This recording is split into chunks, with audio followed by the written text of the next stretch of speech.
మోకాళ్ళ నొప్పులు, disc problems లాంటి అన్ని సమస్యలకు సంప్రదించండి Homeocare international world class homeopathy 9001171550. Andhra Pradesh మాజీ ముఖ్యమంత్రి వైసీపీ అధినేత జగన్మోహన్ రెడ్డికి భారతీయ జనతా పార్టీ ఒక బిరుదిచ్చింది. అదేంటంటే 11వ స్వామి అనే బిరుదిచ్చింది.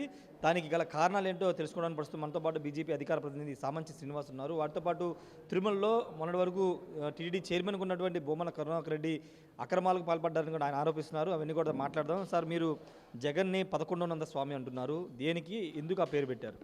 నేను కాదు, ప్రజలే అంటున్నారు. ఎందుకు అంటున్నారంటే ఆయన అవతారం క్షవరం అయితే కానీ వివరం తెలియదు అన్నట్టు ఇవాళ పదవి పోగొట్టుకున్న తర్వాత ప్రజల మధ్యకు, కార్యకర్తల దగ్గరకు, ఎమ్మెల్యేలను దగ్గరకు రప్పించి వేషం కూడా మార్చి, భాష కూడా మారుస్తూ, యాసలో మారుస్తూ సరికొత్తమైనటువంటి నిర్వచనాలు చెప్తున్నారు. నేరస్తుని పరామర్శించి నేరాన్ని, నేరస్తుడికి సరైనటువంటి ఒక నిర్వచనం చెప్తున్నారు. హత్యాయత్నం కేసులో, ఈవీఎంలు పగలగొట్టినటువంటి కేసులో, దౌర్జన్యం చేసినటువంటి కేసుల్లో అరెస్టు నుంచి తప్పించుకున్నటువంటి క్రమంలో తాజాగా ఎన్డీఏ అధికారంలోకి వచ్చిన తర్వాత ఆంధ్రప్రదేశ్లో జిల్లా కోర్టు, హైకోర్టు, సుప్రీంకోర్టు ముట్టికాయలేసిన తప్పించుకొని ఇవాళ తప్పనిసరి పరిస్థితులు అరెస్ట్ అయ్యి జ్యుడిషియల్ కస్టడీలో ఉన్నటువంటి తాజా మాజీ ఎమ్మెల్యే పిన్నెల్లి రామకృష్ణారెడ్డిని పరామర్శించి బయటకు వచ్చి ఆయన తప్పు చేయని వ్యక్తిని జైల్లో పెట్టి కక్షపూరితంగా వ్యవహరిస్తోందని ఇక్కడ ఉన్నటువంటి పోలీసు యంత్రాంగాన్ని, న్యాయ వ్యవస్థ మీద నిందలు వేస్తూ మాట్లాడుతున్నారు. ఎందుకంటున్నామంటే ఒక పిచ్చి భ్రమలో, అంటే తాను కోల్పోయింది ఏందో, తాను చేసిన తప్పులేందో తెలుసుకోకుండా కొత్త భాష్యం చెప్తున్నటువంటి కారణంగా ప్రజలందరూ కూడా ఆయన 11వ స్వామిగా అవతరించి నేరానికి, న్యాయస్థానానికి, నేరస్తులకి సరికొత్త నిర్వచనం చెప్తూ ఒక జాతీయ ఉద్యమమో లేక స్వాతంత్ర ఉద్యమమును పాల్గొన్నటువంటి, అరెస్ట్ అయినటువంటి ఒక దేశభక్తిని పరామర్శించినట్లు బయటకు వచ్చి మాట్లాడడం ఏదైతే ఉందో, దీని కారణంగా మతి భ్రమించి మాట్లాడుతున్నటువంటి జగన్మోహన్ రెడ్డిని ప్రజలు ఇవాళ 11వ స్వామిగా పిలుస్తున్నారు. రెండోది, భూమన కరుణాకర్ రెడ్డి వాళ్ళ అబ్బాయిని సీట్ అనౌన్స్ చేసిన తర్వాత అక్రమాలకు పాల్పడ్డారని చెప్తున్నారు. తిరుమలలో షాపులు తరలింపుకు సంబంధించి అవినీతి జరిగిందన్న, ఏంటి సార్ దానికి? నిజమే. టీటీడీని అడ్డంగా పెట్టుకుని తిరుమలలో ఉన్నటువంటి షాపులు, అక్కడ ఉన్నటువంటి వ్యాపారస్తులు, స్థానికులను బెదిరించి తన కుమారుని ఎలాగైనా గెలిపించుకోవాలని చెప్పి టీటీడీ యొక్క నిధులు, వార్షిక బడ్జెట్లో 1% నిధులు నగరపాలక సంస్థకు కేటాయించే విధంగా తీర్మానం చేయడం జరిగింది. దానికి కారణంగా అంటే 1% కాస్త పెరుగుతూ హుండీ మొత్తాన్ని దోచుకునేటువంటి ఒక కుట్రకు తెరలేసే అవకాశం ఉందని భారతీయ జనతా పార్టీ తీవ్రమైనటువంటి ఆక్షేపణ తెలియజేస్తే బీజేపీని నిందించారు. మరి తాజాగా టీటీడీ 1400 కోట్ల రూపాయల అభివృద్ధి పనుల పేరుతోటి ఇంజనీరింగ్ పనులు, అంటే టెండర్లు పిలవకుండా ముందే శాంక్షన్లు చేసి వాళ్ళ దగ్గర నుంచి అడ్వాన్సుల రూపంలో 10% కమిషన్లు తీసుకున్నటువంటి చరిత్ర గతంలో ఎన్నడూ లేదు.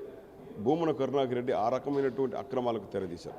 ఎలాగైనా కుమారుని గెలిపించుకోవాలని స్థానికులను భయపెట్టడం, అక్కడ ఉన్నటువంటి వ్యాపారస్తులకు, అంటే మారుమూల ఉన్నటువంటి షాపు లైసెన్సులను, కీలకమైనటువంటి వ్యాపారం బాగా జరిగేటువంటి జన సముదాయం, భక్త సముదాయం బాగా ఉన్నటువంటి ప్లేసెస్లో మారుస్తూ 16 లైసెన్సులను షిఫ్ట్ చేస్తూ ఫిబ్రవరిలో టేబుల్ అజెండాగా తీసుకున్నటువంటి ఒక తీర్మానాన్ని దాచిపెట్టి ఇవాళ వాళ్ళ దగ్గర నుంచి లక్షలాది రూపాయలు, అంటే వైసీపీకి పనిచేసి కుమారుడు గెలిస్తే ఇస్తామని చేసుకునే ఒప్పందము తీరా ఓడిపోయిన తర్వాత డబ్బులు ఇచ్చినటువంటి వ్యాపారస్తులందరూ తీవ్రమైనటువంటి ఒత్తిడి చేస్తే బయటకు చెబుతామని బెదిరిస్తే ఇవాళ, అంటే గురువారం, బుధవారంలో అధికారులను, అప్పుడు పనిచేసినటువంటి అధికారులను ఇప్పుడు తన ఇంటి దగ్గరకు రప్పించుకొని తను ఓడిపోయిన తన కుమారుడి చేతుల మీదుగా ఇవాళ ఆ 16 మంది లైసెన్సులను షిఫ్ట్ చేస్తూ తయారు చేసినటువంటి పాత తేదీలో సంతకాలు పెట్టిన ప్రొసీడింగ్స్ను వాళ్ళందరికీ కూడా ఇవ్వడం జరిగింది. తీరా ఓడిపోయిన తర్వాత ధర్మారెడ్డి గారు కూడా ఇక్కడి నుంచి వెళ్ళిపోతూ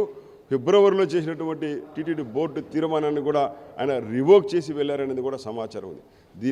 వీటన్నిటి వెనుక ఉన్నటువంటి వ్యక్తులు, ఫలితం పొందినటువంటి వ్యాపారస్తుల వివరాలను బయటకు తెలియజేయాలి, విజిలెన్స్ ఎంక్వైరీ చేయాలి. భూమన ఇంటికెళ్ళి సంతకాలు పెట్టిన అధికారులు ఎవరు? టీటీడీ కార్యాలయాల్లో జరగాల్సినటువంటి తంతు ఓడిపోయినటువంటి కరుణాకర్ రెడ్డి ఇంటి దగ్గర ఎందుకు జరుగుతుంది? సో ఇప్పటికీ టీటీడీ పైన అజమాయిషి చెలాయిస్తున్నారా? కాబట్టి టీటీడీ అడ్డంగా పెట్టుకున్న చేసినట్టు అక్రమాలను వెలుగు చూస్తాయి.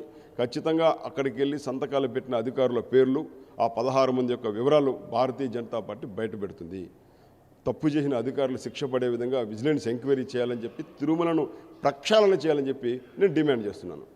Okay. Sir thank you sir ఖచ్చితంగా అంటే 1100 స్వామిగా మేము పెట్టిన పేరు కాదు, ప్రజలే పెట్టారు. ఓడిపోయిన తర్వాత కూడా నేరస్తుల్ని ఆయన సపోర్ట్ చేస్తూ ఈవీఎంలు ధ్వంసం చేసి హత్యాయత్న కేసులో ఉన్నటువంటి పిన్నెల్లి రామకృష్ణారెడ్డిని కలిసి ఆయన ప్రజల చేత చిత్కారానికి గురవుతున్నారని కూడా భారతీయ జనతా పార్టీ నిన్న చెప్తున్నారు. ఖచ్చితంగా రాబోయే రోజుల్లో తిరుమలలో జరిగినటువంటి అవినీతి మీద మాజీ ఎమ్మెల్యే బొమ్మన కరుణాకర్ రెడ్డి మీద విజిలెన్స్ ఎంక్వైరీ జరగాల్సిన అవసరం ఉందని కూడా సామంచి శ్రీనివాస్ అయితే డిమాండ్ చేస్తున్నారు. Camera person ప్రసాద్తో Rayesh RT Vijayawada నుండి.